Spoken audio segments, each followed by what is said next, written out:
नमस्कार, स्वागत है आपका। मैं हूं आपके साथ करिश्मा राय तंवर और चलिए फटाफट नजर डालते हैं सुपरफास्ट खबरों पर। एलएसी पर तनाव के बीच आज एक बार फिर से भारत और चीन के बीच कोर कमांडर स्तर की बातचीत चल रही है। इस बार यह बैठक चीन वाले हिस्से में हो रही है। सूत्रों के अनुसार बैठक में भारत की तरफ से चीन को टाइमलाइन के मुताबिक सभी टकराव वाले इलाके से हथियारों का डिवीजन पीछे हटाने के लिए कहा जाएगा। महाराष्ट्र के ठाणे जिले के भिवंडी शहर में देर रात 3 मंजिला इमारत ढह गई। इस घटना में अब तक 10 लोगों की मौत हुई, वहीं 25 लोगों की जान बचा ली गई है। एनडीआरएफ की 2 टीमें बचाव कार्य के लिए मौके पर मौजूद हैं। इस इमारत को नगरपालिका ने नोटिस दिया हुआ था और यहां क्षमता से ज्यादा लोग रह रहे थे। कृषि अध्यादेशों के खिलाफ आक्रोश के बीच हरियाणा के उप मुख्यमंत्री दुष्यंत चौटाला ने एक बड़ा ऐलान करते हुए कहा कि अगर एमएसपी सिस्टम को बंद करने की कोशिश की जाती है तो वो अपना पद छोड़ देंगे। दुष्यंत चौटाला ने पूर्व सीएम भूपेंद्र सिंह हुड्डा पर आरोप लगाते हुए कहा कि वे अपने राजनीतिक स्वार्थों के लिए किसानों को गुमराह करने की कोशिश कर रहे हैं। निर्वाचन आयोग ने सीबीडीटी से महाराष्ट्र के मुख्यमंत्री उद्धव ठाकरे, उनके मंत्री बेटे आदित्य और शरद पवार की सांसद बेटी सुप्रिया सुले के खिलाफ झूठा हलफनामा देने के आरोप की जांच कराने का आग्रह किया है। संसद के मानसून सत्र का आज 8वां दिन है। राज्यसभा में सभापति ने हंगामा करने वाले 8 विपक्षी सांसदों के खिलाफ कार्रवाई करते हुए उन्हें हफ्ते के लिए निलंबित कर दिया है। गुजरात विधानसभा का मानसून सत्र आज से शुरू हो गया। मानसून सत्र से पहले सभी विधायकों का कोरोना टेस्ट किया गया, जिसमें कांग्रेस के 4 विधायक और बीजेपी के 2 विधायक पॉजिटिव पाए गए हैं। उत्तर पूर्वी दिल्ली हिंसा मामले में गिरफ्तार जेएनयू के पूर्व छात्र उमर खालिद की पुलिस हिरासत के दौरान परिवार से मिलने की इजाजत देने से कोर्ट ने इनकार कर दिया है। भ्रष्टाचार के आरोपों से घिरे या फिर अक्षम पाए गए उत्तर प्रदेश पुलिस के 50 वर्ष से अधिक उम्र के पुलिसकर्मियों की स्क्रीनिंग कर उन्हें जबरन रिटायर किया जाएगा। अयोध्या में बन रही मस्जिद में गुंबद और मीनार नहीं होंगी और ट्रेडिशनल इस्लामिक आर्किटेक्चर कल्चर के तहत इस मस्जिद का निर्माण होगा। इसलिए मस्जिद का आकार चौकोर हो सकता है। 1 सितंबर से लागू हुए अनलॉक 4 में 7 सितंबर को जहां मेट्रो सेवा शुरू होने की छूट मिली थी, तो वहीं अब आज से कुछ और रियायतें मिलने जा रही हैं। देश के कुछ राज्यों में जहां आज से स्कूल कॉलेज खुल गए, केंद्रीय स्वास्थ्य मंत्रालय ने स्कूलों में बच्चों की हेल्थ को लेकर गाइडलाइन की घोषणा कर दी है।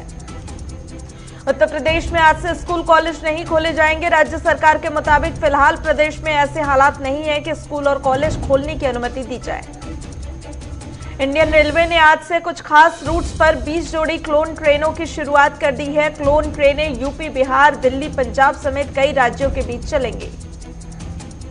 इसी के साथ आज से तमाम तरह के कार्यक्रम में लोगों के शामिल होने की सीमा 50 से बढ़ाकर 100 कर दी गई है। आज 188 दिन बाद आगरा स्थित ताजमहल फिर से पर्यटकों के लिए खोल दिया गया। ताजमहल में एंट्री के दौरान पर्यटकों को मास्क के साथ ही सोशल डिस्टेंसिंग सहित अन्य नियमों का पालन करना होगा। सैलानियों को संक्रमण का खतरा ना हो, इसके लिए ताजमहल में नई व्यवस्थाएं भी बनाई गई। इस व्यवस्था के तहत अब ताजमहल में एक दिन में 5000 सैलानियों को ही प्रवेश दिया जाएगा। ताज भ्रमण के लिए 2 शिफ्ट बनाई गई है। पहले शिफ्ट में 2500 सैलानियों का प्रवेश होगा और जबकि दूसरी शिफ्ट में 2500 सैलानियों को भेजा जाएगा। छत्तीसगढ़ में लगातार कोरोना संक्रमण के मामलों में बढ़ोतरी देखने को मिल रही है और इसी बीच राजधानी रायपुर के समेत कई प्रमुख शहरों में एक बार फिर से आज रात 9 बजे से 28 सितंबर की रात 12 बजे तक की पूर्ण लॉकडाउन की घोषणा की गई है। जानकारी के मुताबिक जिला प्रशासन ने रायपुर को पूर्ण कंटेनमेंट जोन घोषित कर दिया। लॉकडाउन के दौरान सिर्फ दूध, मेडिकल और पेट्रोल पंप को निर्धारित समय तक खोलने की अनुमति होगी। दिल्ली स्वास्थ्य मंत्री हर्षवर्धन ने कहा है कि केंद्रीय स्वास्थ्य मंत्री हर्षवर्धन ने कहा कि कोरोना वायरस के खिलाफ सफलता हासिल करने में हम ज्यादा दूर नहीं है। दुनिया में 145 उम्मीदवार कोरोना वैक्सीन की तलाश में जुटे हुए हैं। यूपी में फिल्म सिटी को लेकर जिला प्रशासन ने ग्रेटर नोएडा में फिल्म सिटी के लिए यूपी सरकार को जमीन का सुझाव भेजा है। यमुना एक्सप्रेसवे के मुख्य कार्यपालक अधिकारी अरुणवीर सिंह ने अपर मुख्य सचिव अवस्थापना एवं औद्योगिक विभाग को पत्र लिखकर जमीन का सुझाव भेजा है। यूपी के बाहुबली विधायक मुख्तार अंसारी पर कानून का शिकंजा कसता जा रहा है। अब मुख्तार परिवार के ऊपर होटल गजल के संबंध में एफआईआर दर्ज की गई है। यह एफआईआर कुल 12 लोगों पर दर्ज कराई गई है, जिसमें मुख्तार अंसारी की पत्नी और उनके बेटों के नाम भी शामिल हैं।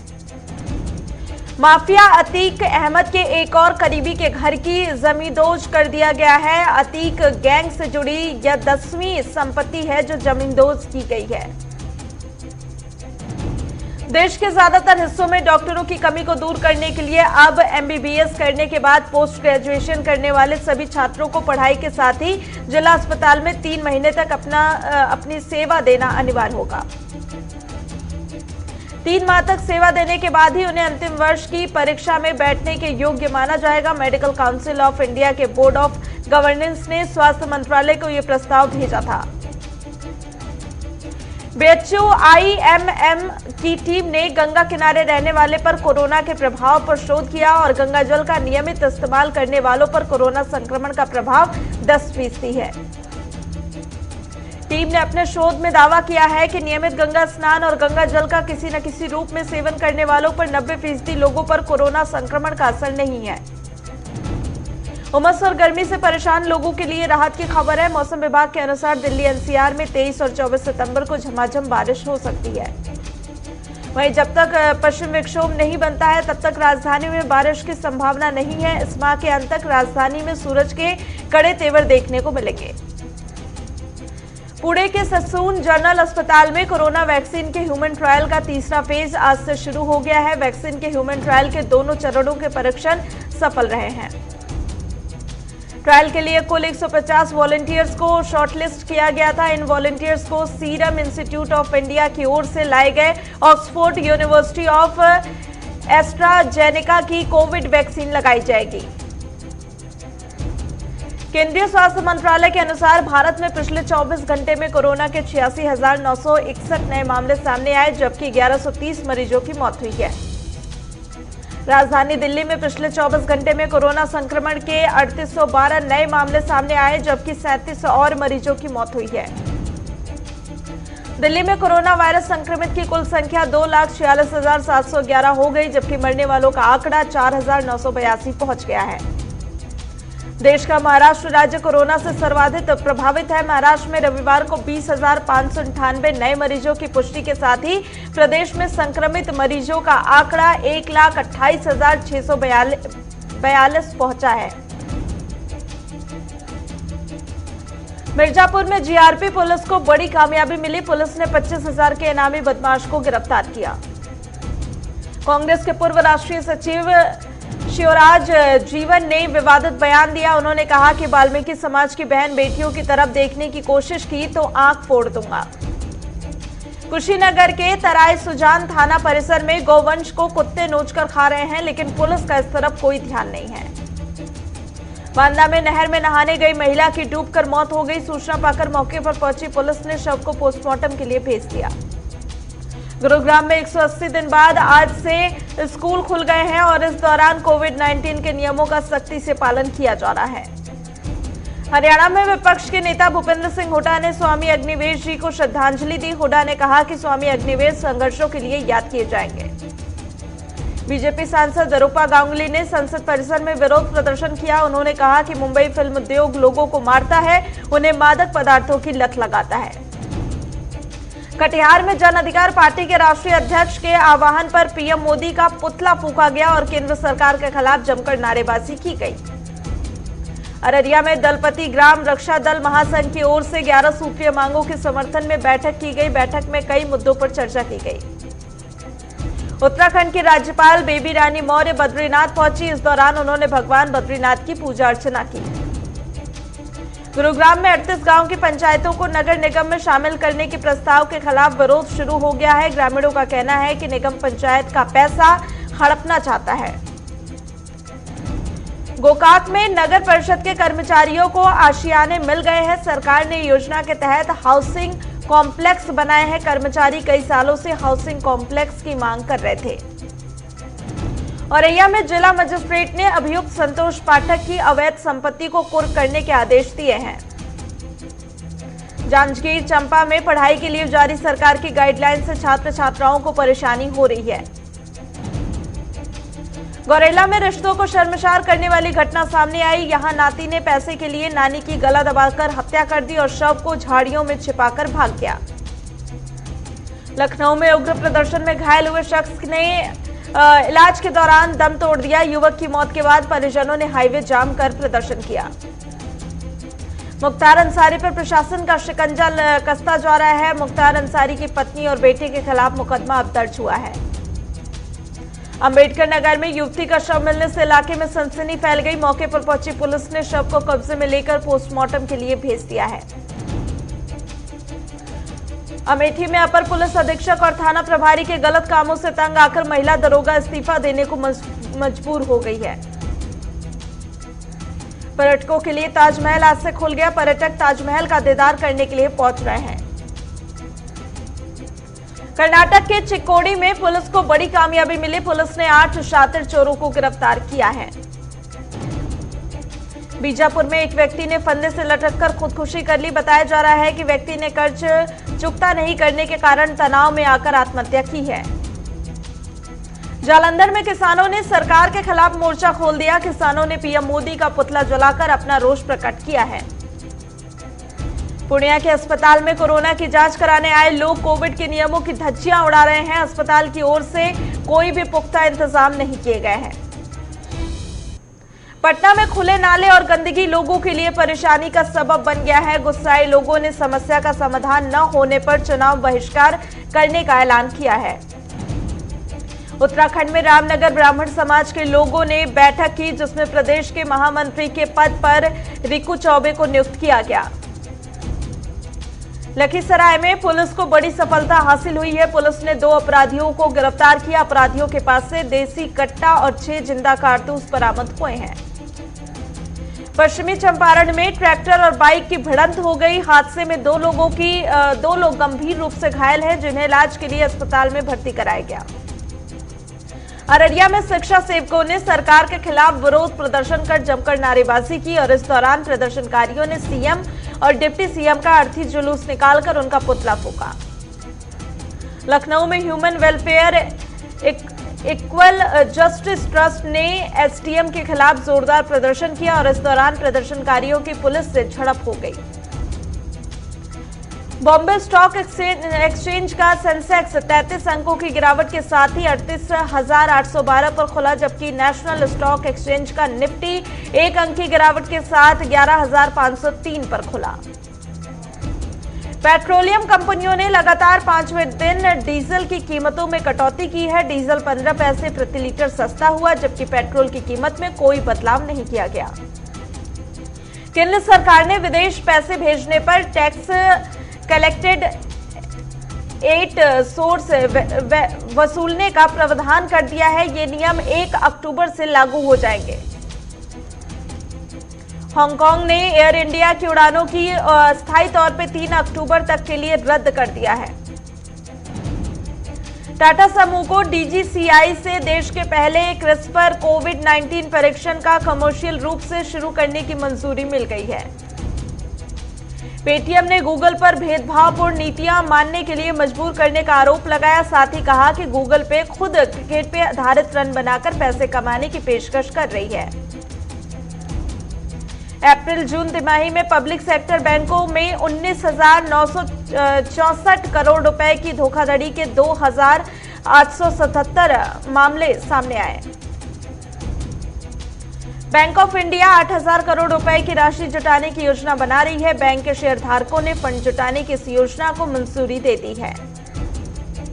भारतीय रेलवे आज से यात्रियों की सुविधा के लिए देश के सबसे ज्यादा व्यस्त रूट्स पर 20 जोड़ी स्पेशल क्लोन ट्रेनें शुरू कर रहा है।